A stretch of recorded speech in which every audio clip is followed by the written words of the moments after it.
Hey guys, thank you for joining The Boost. I'm Pablo. I'm Leon. And I wanted to also give credit to our producer there, Kory. He's in the background that you can't see, but he's making all this possible. So we're recording from the Rise here in Seguin.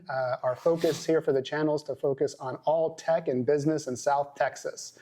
Our goal is to interview local businesses and startups in the region, but also talk about all things technology, WordPress, production, and agency-related topics. Yeah, I don't have anything to add to that. If you're interested in promoting your business, please send an email out to marketing@digiboost.com, and we'll get you on the schedule. So today I'd like to chat about Gutenberg and the state of the impact on WordPress produce materials and technologies like page builders.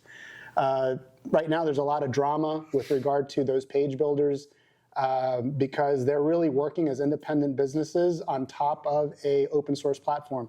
Leon and I have a bit of a differing opinion. I feel like WordPress is huge. It does whatever it feels like doing. And people can complain all they want. But those page builders have gotten very, very large on a free open source platform.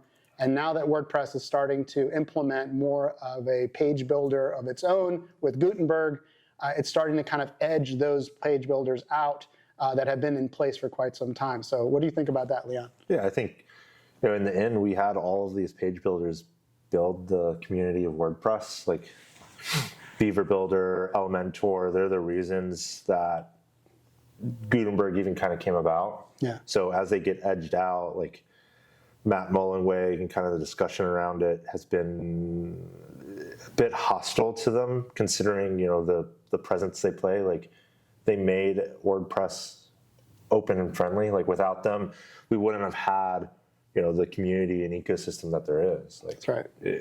It's a little bit of chicken and egg. Like without WordPress, you don't have what we have today, but also without Elementor, Beaver Builder, Bakery, Visual Composer, you don't have that prevalence. The 50% of internet running WordPress is because of those page builders in the end. That's right.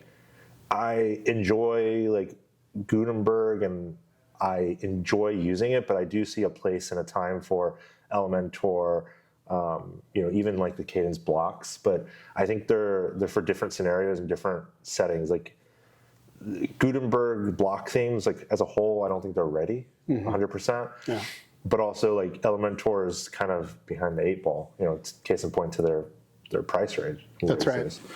Well, one of the things that I can at least bring some perspective to is at least from being an agency owner now for the better part of the past 13 years, with my own startup way back in the day, and then to DigiBoost today. What I'm seeing is that I don't know, you have to look at these page builders from the standpoint of the opportunities that they offer non-development resources to be able to, go. I mean, I'm not a developer by any stretch. I can build websites. I know some code. But if it wasn't for those page builders making WordPress more of a platform to be able to grow a business, who knows where my career would have gone. So, from one standpoint, I feel allegiance to a number of page builders, the ones that I use or have used in the past. Leon, obviously we worked with Beaver Builder for a long time until it just became a little bit more difficult to do the types of projects that we really wanted to do. Then we shifted to other technology platforms. I know you and Kory love Elementor, and I've built a number of websites in Elementor. But I've tried them all. I've done Oxygen Builder. I've done Bricks Builder. These days I'm really hot on Cadence blocks. Stellar WPs. In my opinion, amazing product because it's so tightly integrated to Gutenberg. But not everyone agrees. People like the tools that they're going to use. So I can't really get upset with WordPress from the standpoint of the way Automatic is taking the platform, to just do what they want to do, which is making the web platform accessible to as many non-technology, people out there, business owners, bloggers, and the like. But there's multiple millions of dollars at stake with these platforms. And the way that they're developing. There's definitely a tug of war going on there. Yeah, you have Bakery that's still around. Yeah.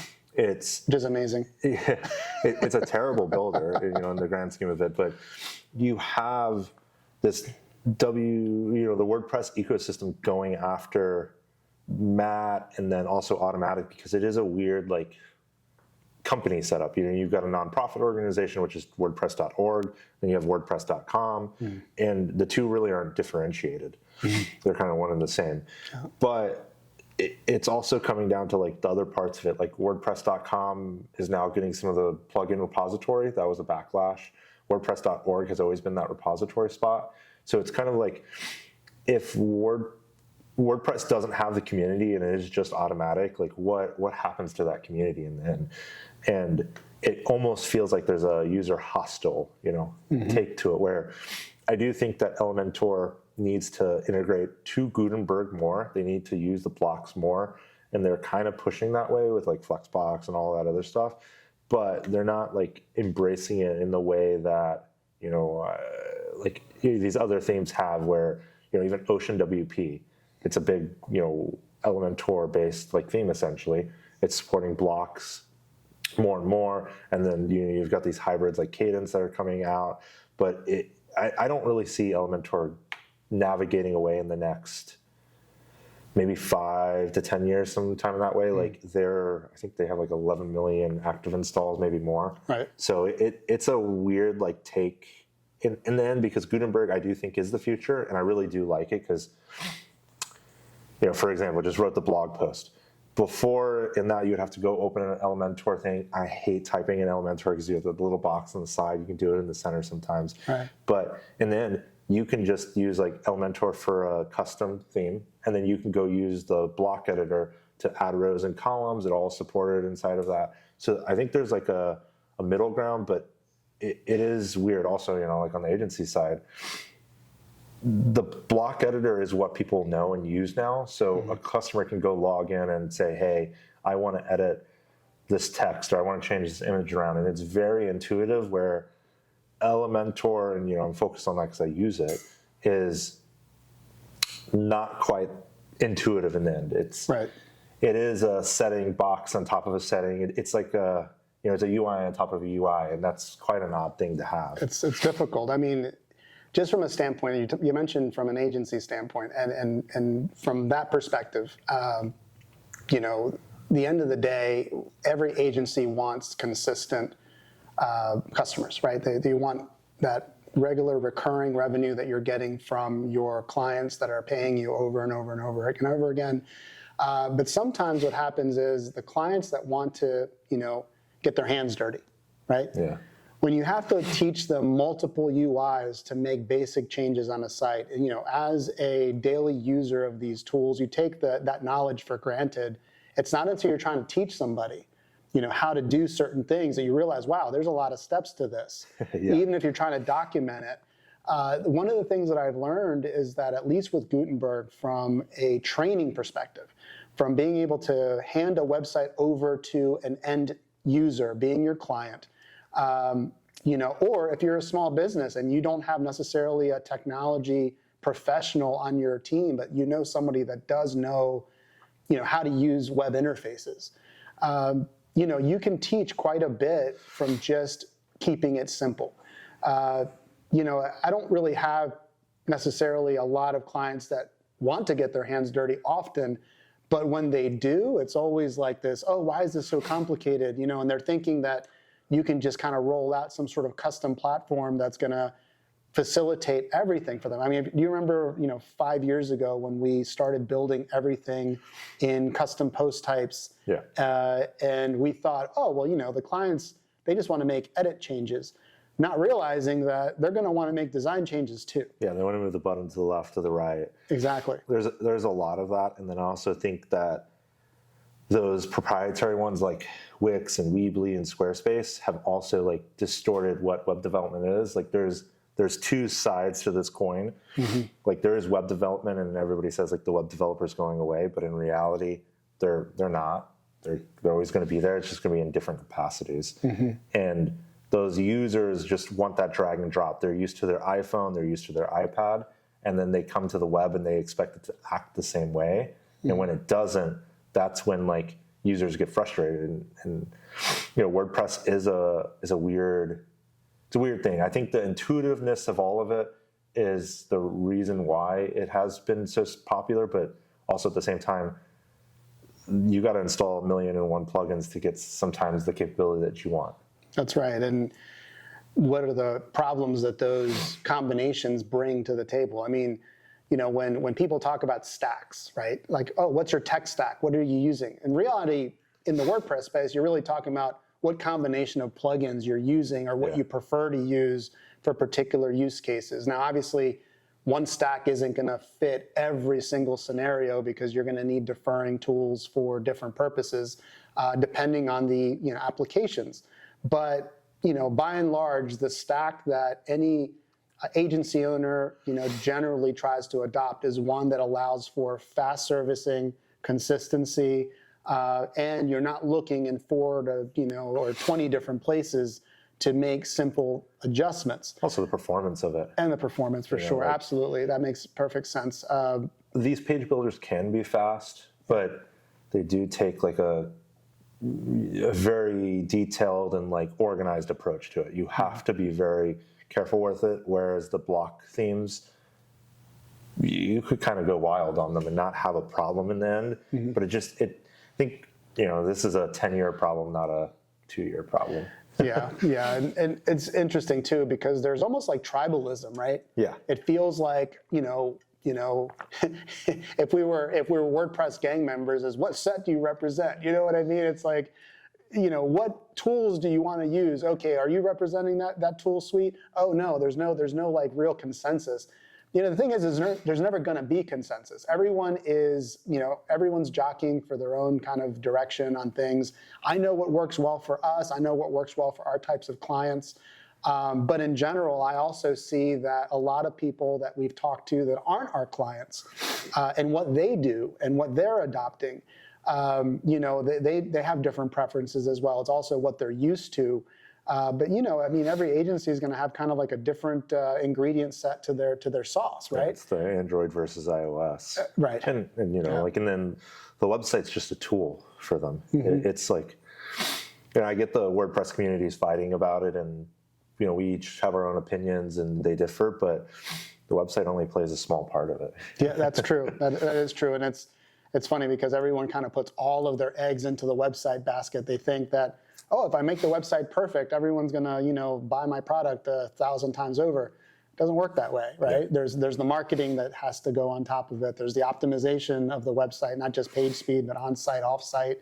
So there's a lot of components to this. And I don't think it helps either that there's also this sort of tug of war between, true, bona fide developers and everybody else, And I think the fact is that we have to also recognize that if you own an agency, it's a pretty high likelihood, or if you're involved heavily in agencies, it's a pretty high likelihood that you're not actually a full, stack developer. It's pretty fair. Full stack developers have their place, just like you said, and they're going to have their place in very specific instances where they can really shine. But I've also seen really, really interesting looking designed websites that are built on the latest, coding languages, and they're not converting. They look great, but are they doing the job that you might be able to get away with some off-the-shelf solutions? My answer is, it all depends. I mean, there's a factor of cost. There's also a factor of time. And if it's going to take you 3 weeks to get something done, that should probably take you with a page builder or the like, I don't know, a day or two. What's the trade-off? I mean, I realize that we can't paint this with a broad brush, but the way I see our business and the growth that we've seen with our business has a lot to do with how quickly we can get things done. Yeah. Right? It's not about just how advanced the technology suite that we're rolling out. Look, I can go out and find a top shelf developer to do some work. The question is will a client want to spend that money because they're working with that type of development resource? And are they willing to spend the time? Because sometimes these developers have a long list of projects that they have to get through. Yeah, and then they also are balancing life and everything else. So you can get a website in 6 months that is $15,000, and you can get that same thing accomplished on WordPress like fairly easily. That's right. And even on a Wix or a Squarespace, I've seen some really great Squarespace sites that I wouldn't expect to be Squarespace. They're very custom. Even a Webflow, like Webflow is more and more important on the web, but these proprietary platforms only take up like 1%, 2%, 3%. I think Squarespace is only like 3% of the web, where WordPress is the 50, 60%. And Are they that high already? I thought they were like 40, but no, okay. Yeah, they say over 50% of the internet now. Interesting. Is powered there. NASA, the White House, all these places like leverage WordPress, and they're leveraging like WordPress.com or WordPress VIP. But in the end, it really is like a tribalism thing. It's like there, but also I think it's like Automatic is pushing a new narrative, and they didn't really get the community buy-in. And that community buy-in is required to push it, because who else is going to contribute to the platform if the community is not behind it? Sure. And they need that buy-in just enough to make sure there. So if they make Elementor mad, I think at some point Elementor forks their thing. The product. Yeah, they're already kind of on the path. They've got hosting, they've got a page builder, they have all these tools that are coming up around it. They're buying a bunch of companies. Yeah, like at some point they're going to go, Automatic's in a different direction. We could fork this into our own version of it and just call it Elementor CMS. Like there's some version of that happens at some point, and I think Automatic and Matt Mullenweg is probably okay with it in some ways, because they really are re-engineering everything and having to push towards it. Sure. I mean, I guess the question comes down to is how quickly this will blow over, because it feels like well, I don't know though, because in reality, this conversation has been happening since Gutenberg was even announced as an effort. What, 2017, right? I guess so. It was a long time ago when this, I mean, I don't even know the date, but yeah, it was definitely 2017, 2018, as the direction of WordPress became more than just a blogging platform. It became now something else. I think page builders, to a degree, also independent page builders, really pushed WordPress in this direction. I mean, they had to see the whole-scale adoption that took place, because regardless of what page builder you're using, it's highly, highly unlikely that most WordPress users, of that 40 to 50% that we're talking about, are not using a page builder and doing custom themes. Yeah. I would say a small percentage of WordPress is custom theme. Yeah. Because why? You don't have the staff necessarily to support a custom, implementation. You need something that's flexible. You need something that you can be responsive with and be quick about implementing changes. So I feel like this is probably something that's going to be an ongoing topic for us, because new developments are going to happen, and who knows where this will kind of all shake out. Yeah, we're all human. That's right. One of the things that we wanted to also chat about was just some of the things that we see from both startups and small businesses that are trying to grow their companies, and the issues that they really run into, specifically when it comes to sales and marketing. When we're talking about the web work that we're talking about earlier, that's such a small percentage of the overall growth pattern of a company. In most cases, they hire companies like ours because they're trying to establish some type of market, and they're trying to actually reach the market in a way that is viable and interesting enough to where they will continue to invest in the business by hiring agencies. The issue that you see, though, is how many businesses have the bandwidth from both a personnel standpoint and also a knowledge-based standpoint. Your product, your platform, it inside and out. You could be an advanced developer, on a SaaS platform or a team. But I feel like sometimes the assumption is that if you build it, they will come. I think that's everybody's assumption, yeah. But there's always that. We worked on projects where the project, platform has been built out, and there's all these assumptions of what's going to happen on adoption, and there's nobody there. I've also seen a rise of Facebook pages that's their website.